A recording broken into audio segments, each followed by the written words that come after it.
Welcome to our news update. SpaceX launches Starlink satellites for direct cell phone connectivity.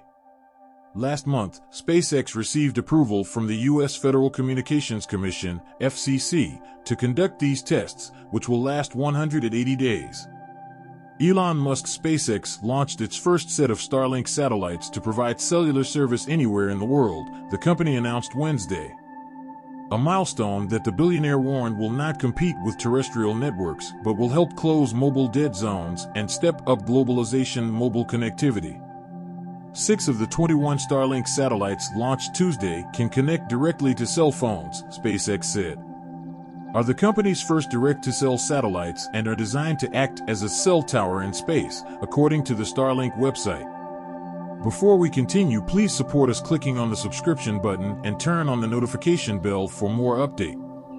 SpaceX said the satellites will be used for the first time to test its direct-to-cell service in the United States, where the company has partnered with T-Mobile. Once activated, the service connects to regular, unmodified phones without the need for additional devices, as long as they support 4G LTE. A standard that T-Mobile says will cover the vast majority of smartphones in 2022 are already in its network. Starlink said it plans to launch a text messaging service using the technology later this year and to introduce broader voice, data, and IoT services, the network of connected devices called the Internet of Things, in 2025. Musk celebrated the successful launch and said the satellites will enable mobile phone connectivity anywhere on Earth. However, he noted that the technology has limitations. While this is a great solution for locations without cellular connectivity, it is not significantly competitive with existing terrestrial cellular networks, Musk said, citing the relatively limited bandwidth distribution over a large area. Starlink also notes that the satellites will allow users to connect anywhere they can see the sky. Starlink eventually plans to roll out its direct-to-cell service to customers on networks around the world, saying customers will remain seamlessly connected. In addition to T-Mobile in the United States, the company has already announced partnerships with operators around the world, including Optus in Australia, Rogers in Canada, 1NZ in New Zealand, KDDI in Japan, Salt in Switzerland, and Entel in Chile and Peru. It's unclear when these services will launch or what specific details there will be about connectivity at home and abroad. Although wireless technology has revolutionized the way we communicate, it has its limitations, and even in highly developed countries there are areas where signal quality is poor or non-existent, an area known as the signal dead zone.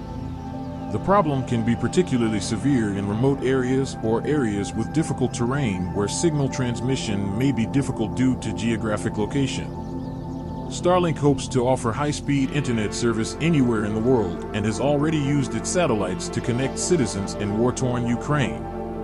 The company hopes to eliminate dead zones by transmitting signals from space. $251.3 billion. That's what Forbes estimates Musk's worth to be. He is the richest person in the world. He surpasses French luxury goods magnate Bernard Arnault, the world's second richest person, by about $60 billion. Most of his wealth comes from a number of companies he co-founded and led, notably electric car maker Tesla, SpaceX, which operates Starlink, brain implant company Neuralink, and tunneling company Boring Company. Musk also runs X, an emerging everything app that he controversially acquired as Twitter for $44 billion in 2022. This is how many satellites Musk expects in the Starlink constellation. The company is reportedly currently working on a constellation of 12,000 satellites, and launch data collection reports suggest that more than 5,000 were already in orbit by the end of 2023. December 14, 2023 is also worth mentioning. Elon Musk's SpaceX received U.S. approval to work with T-Mobile US Incorporated to test signals between Starlink satellites in orbit and regular cell phones on the ground using radio waves. The Federal Communications Commission said in a deliberation Thursday that it had accepted a request from SpaceX for a 6-month permit for testing that would involve about 2,000 test devices and 840 satellites. Thanks for watching. Let us your thought in the comment section below.